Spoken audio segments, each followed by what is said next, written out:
Particularly for ECGC PO, did you change your approach or anything different from what you were doing for PO and clerk exams? Anything different? Yes, ma'am. So for PO exams, the mains level is pretty difficult. All the questions in any of the sections are very difficult. But ECGC has. Did you clear any other exam also? I cleared IBPS PO till final selection, and I have also gotten final selection for SBI clerk. I cleared SBI PO as well, but I couldn't get the final selection. How was the interview experience? So, ma'am, the interview was very grilling. I think it was the most difficult interview I have given in the past year. Anything like for how much duration was this interview? How long did it go? 15 to 20 minutes. It wasn't very long. What 15 to 20 is good enough. Hi guys, so welcome to Testbook Banking channel. और आज ये video आपका बहुत ही special है क्योंकि we have with us Harshit who has cleared ECGC PO exam, जो clear करना बिल्कुल भी आसान नहीं होता है। आपको पता है बहुत कम वैकेंसीज होती हैं और उसमें ऑल ओवर इंडिया स्कोर करना, इंटरव्यू के बाद क्लियर करना, इनकी जर्नी से हम समझेंगे कि इनकी स्ट्रैटेजी क्या रही। और ECGC PO अगर कोई एग्जाम देता है तो उन्हें भी क्या स्ट्रैटेजी रखनी चाहिए, कैसे प्रिपरेशन करनी चाहिए। तो शुरू करते हैं। Harshit, firstly welcome and thank you for giving us time for this particular video. तो मैं आपको ये बता दूं कि हर्षित हमारे साथ थे बेसिकली इस लर्निंग जर्नी में। मुझे जितना याद है मॉक इंटरव्यूज भी हमने कराए थे हर्षित के। तो हर्षित, आप ये बताओ पहले अपने बारे में कि कब से प्रिपरेशन कर रहे हैं और कितना टाइम हो गया प्रिपरेशन करते हुए, और ये कौन सा एग्जाम आपने दिया है, आपकी एज क्या है और बैंकिंग में क्यों आना चाहते थे, और ECGC PO ही टारगेट था क्या आपका? तो अपने बारे में थोड़ा सा सबको बता दो। Thank you for having me, first of all. So I would like to give a little bit of a background on me. I have done my BBA and I completed it in 2020. I majored in finance from Pune. So after that, I worked in corporate for 2 years, and उसके बाद ऐसा लगा कि it's time to move on to more of a stable career path. So I decided to pursue government examinations. And last year in January of 2025, I started preparing, and I have given every exam that came my way since last year. So I think 10, 11 exams easy I have given. And ECGC PO was very high on my priority list, and it has been a blessing that I have cleared it. So basically every exam since 2025 Yes, ma'am. must be like 10 exams, major exams in a year, probably 10, 12 exams. I Yeah. think 11, 12. Minimum, yeah, because all the PO exams, clerk exams, right? Yes. So did you clear any other exam also? I cleared IBPS PO till final selection, and I have also gotten final selection for SBI clerk. I cleared SBI PO as well, but I couldn't get the final selection, and I gave RBI, which I cleared phase 1, but couldn't prepare for phase 2 because a lot of exams overlapped and there were interviews and everything. So But became a 1 little year bit. is a short duration for preparation. I don't think you have taken a lot of time. Yes, but I think it was a wise approach to give every exam that came my way, because I couldn't be choosy and focus on one exam. True. Okay. So since day one, were you very clear about your strategy for each section? How did you plan the study? So, ma'am, I have a very close friend named Rahul, who was already selected in IBPS PO, I think 3 or 4 years back. So he guided me through most of it, and he was very clear from where to study, from whom to study. And there are a lot of educators on YouTube which provide guidance for a lot of sections. For example, I didn't take a paid course, but in English, I had any trouble, I learned from you, especially your editorial sessions on RCs were very helpful for reading comprehension questions in the exams, be it SBI clerk or be it ECGC or RBI. They were very, very helpful. So there were a lot of sources, and especially for an exam like ECGC, where there are 5 or 6 subjects that you have to prepare, sources will have to be scattered. Correct. So particularly for ECGC PO, did you change your approach or anything different from what you were doing for PO and clerk exams? Anything different? Yes, ma'am. So for PO exams, the mains level is pretty difficult. All the questions in any of the sections are very difficult, but ECGC has a spread in which it asks a lot of questions. There are much more of a distribution that you have to prepare for, because I don't remember any other exams which asked for computer knowledge, even though they mention it, but there was never any question from computer knowledge. So ECGC required a little bit of a different prep. Okay. Understood. So you changed the approach for it. Yes. because the syllabus is usually the same for all these exams, right? You Yes, don't ma'am. have to study something very new. But looking at the pattern, computer was maybe one part which you took into consideration. Okay.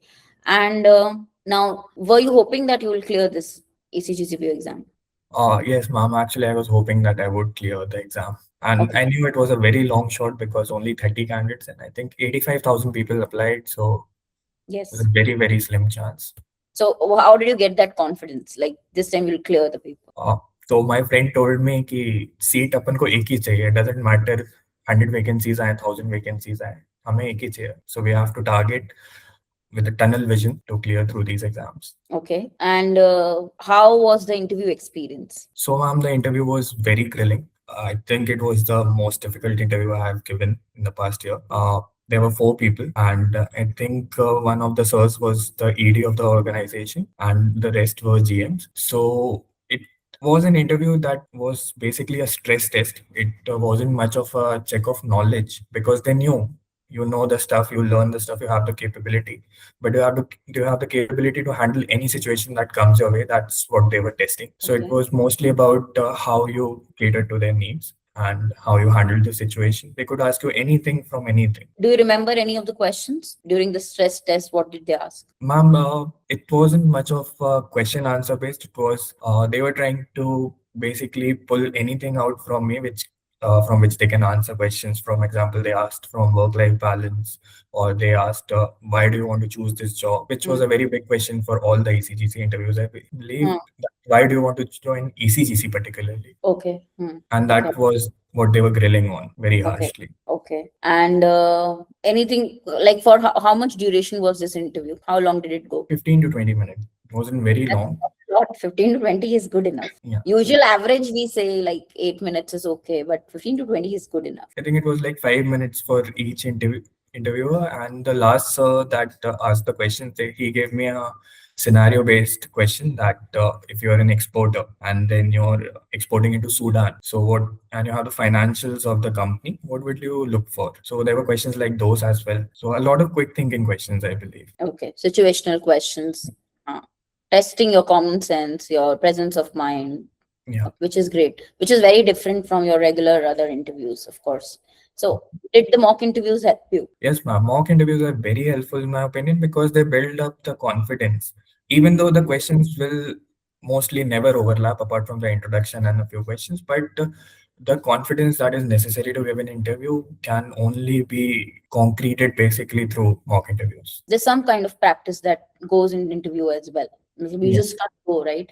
So yeah, that is true. Okay. Harshit, any particular advice you would give to students who are targeting these exams, not just ECGC PO, but who are giving other exams also, like you, who are willing to enter banking and insurance industry? So, ma'am, in my journey, what helped me mostly was understanding the pattern of the exam, dissecting the exam, and dissecting the needs that the examiner has. For every Mm, paper, they're looking for something particular. So, mm, once you put your finger on what it is, then it mm, becomes very easy to crack it. Because in the, I think the recent exams, the pattern is becoming a little bit evolving, and as well as it is becoming centered. For example, quants and reasoning are focusing more on puzzles and DIs now. There used to be a lot more questions from syllogisms and other topics, which are decreasing slowly, because I think DIs and logical reasoning puzzles analyze the character and analyze the ability of the examinee better than other mm. questions. So you have to understand where the syllabus is actually targeted. For example, you can study arithmetic all day long, but if the questions don't come, then what's the point?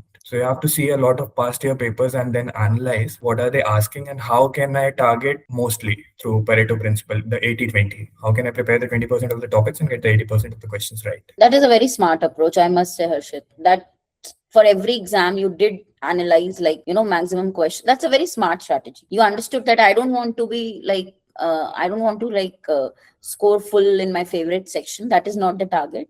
I just want like decent marks so that I can clear the exam. And where should I focus? Which particular topics I must focus on? This is what I get, after listening to you. This is the understanding I get. That was your strategy all throughout, not just one exam, right? And how much did you study in a day? Like how many hours? So it typically peaked right before the exams, a couple of weeks. I think, for example, ECGC, I was studying 6 hours a day, 6 to 7 hours a day in the last 2 weeks. And it was mostly practice and revision because it's very easy to cover the syllabus, but revision and practice is where I think the real progress happens. And I think the major thing we have to understand is that we don't have to put in a high score in the exam. We have to perform comparatively better. It's a competitive exam. Hmm. I just have to be better than the others. You don't have to be the best. Did you chase any percentile in the mock I target? usually targeted 99 percentile and above. Once I could get it consistently for 5 mocks, I think I was prepared. Okay. So, can you tell me any point where kind of you felt demotivated? Then what was the motivating factor, or how did you motivate yourself to, continue your preparation? You would have seen the lows also, not getting selected initially, maybe when you were giving the exams. So, how did you cope with that? So, ma'am, the first 5 or 6 exams, I couldn't even get near the cutoffs. And I think that most difficult section for me was GA. Okay. It was, I cannot even tell you how difficult it was to start GA. But I think once you start doing anything, it becomes easier and easier. After a while, I actually started doing GA faster than other sections. I covered, I think, 4 months GA within a week, and then I revised in another week for How did you do ECGC. that is very surprising. 4 months in a week. How did you do that? Like reading, reading, reading. A lot of reading. Reading. I just took notes, the compressed ones for a month, and then I read, I made notes, and writing helps me remember better. I am not someone who wants to remember the every detail of the question. I just need to know the key points. So I wrote and I wrote and I wrote, and then it was all done. So I revised GA, I think, twice after covering the syllabus, and that was enough. Okay. And was there any pressure during this preparation journey? Like this year, I have to crack any exam, or any kind of pressure? Or what if it doesn't happen this year? So, ma'am, of course, there is pressure because I think, like me, most of the aspirants are preparing without having anything other to do. No one has a job. Most of them are at home preparing, like me. So, it is a very stressful situation. What if it doesn't happen this year, or what if it doesn't happen at all? So, that question always bounces in your head. But I think the most helpful thing to counter that is to just do your best, because at the end of the day, when I have done my best, I don't think there are any questions that I won't clear. Even if I don't clear, I'll be satisfied with myself, and that Because is you took the action. Yeah. So you focused on your hard work, right? yes, ma'am. Your efforts. Okay, right. So I would also say, Arshit, like I mentioned earlier, 1 year is a decent enough time to crack any exam. Yes. Like this is what I say is minimum requirement, because to know the pattern, particularly who is a graduate who's coming for the first time, giving these exams, to know the pattern also, to know the strategy also. With you, luckily, you were smart enough to understand the strategy at a very initial stage, and you were like your friend was there, like you mentioned, right, who helped you guide. So that mentor or guidance, if you have, things become easy, right? Because some people will take at least 4 months, 6 months to just understand to where to focus actually if they're studying on their own. You understanding? So that was also a plus point, and that was a good thing that you took that help where it was required, and then you worked on your strategy. You focused on your strategy, and accordingly you gave time to your studies. So, any favorite subjects you have? No. GA at the end, I think. GA was your GA. You were like more scared of, and that became your favorite subject. This happens. Yeah. Yeah, it went from brain to bone very fast.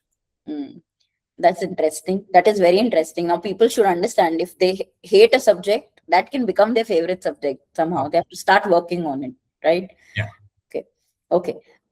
Any other challenges that you faced during this journey? So, ma'am, it's a bit difficult to balance your own expectations as well as the people that you care about. So, I think that is something that a lot of people are struggling with these days.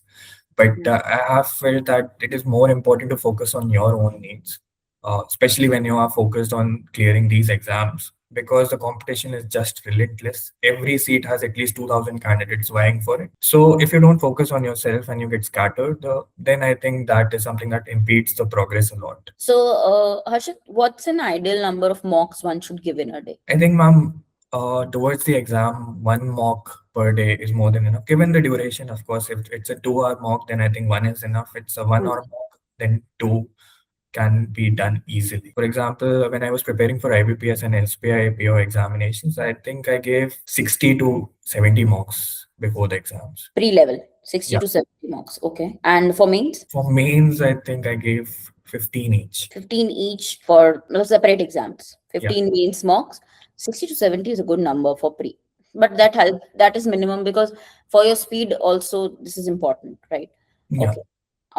Any other mistakes that you did in this preparation journey that you can talk about and others could get a lesson from it that they must avoid? Maybe initially or when you started preparing. So, ma'am, initially I was very confident with English, but I was making a lot of silly errors which were downing my marks ultimately. Mm. Because if I am confident in a subject, so it should show in my marks. I should be scoring 99 percentile if I'm actually genuinely confident in that. So that was not happening, even though I have a very good control of language. But after a little while, after working on it, after looking at the educators, after viewing the content of that you have, I think the small mistakes can be easily corrected. So that's where it helped a lot. And it's not about going a mile deep. I think it's about going a mile wide. You need to cover the variety of questions that can come up rather than perfecting one particular topic. For example, logical reasoning puzzles. There are n number of varieties that can come, but I think there are 15 to 20 that particularly come in every exam. Okay. Have to get practice in each of those so that when you see the question in the exam, it is instinctive that you have to solve it like this. You don't have to think about it. I really like the way you strategize. I don't think so. Students still lack that strategy part. You know, where to focus on, which section, which particular topic in particular, exam specific. If you have looked into the papers, okay, these are the topics being asked. I'll focus here. Has been your strategy, I feel, your mantra. Okay. Yeah. So ECGC PO, what will be your salary? I'm not really sure. I just know that the basic is going to be 88,000, I think. That's a handsome amount. Yeah. So, where is the first salary going, Harshit? I think to the ones who helped me prepare and my parents, of course. Would have thought of it, huh? So everybody, this is a motivation for every student, which is okay, because primary goal is that we want to be financially independent, and this is what people look forward to. So great, Harshit. I remember we met during the mock interview times, of course. Yeah. So I don't remember the feedback I had given you. I usually write and then tell the feedback, but excellent work, I would say. And this is very great because ECGC PO is tough to crack. The seats are few, and I like that mindset that you want only one seat. Okay, Yes. if as an educator, if now we tell this to students are like, no, the teacher is not understanding. It's, they focus on the number of vacancies that are coming. They do not focus on their efforts, like for that one seat, what they are going to do extra. Right? Yes, Will they ma'am. go the extra mile for that? So lovely talking to you, Harshit. Any last final message for our students who are still preparing or have been preparing, have not yet cleared? It's been a year or more than a year. Any last final message for them? So I would say introspect more, strategize better, and then any exam is crackable if you work just hard enough. Great. Lovely speaking with you. And also, all the best for your future. May you achieve more. Of course, the graph should go higher and you should like climb up and up. So, Harshit, thank you so much for giving us this time. Thank you. Thank you, ma'am. Thank you for having me.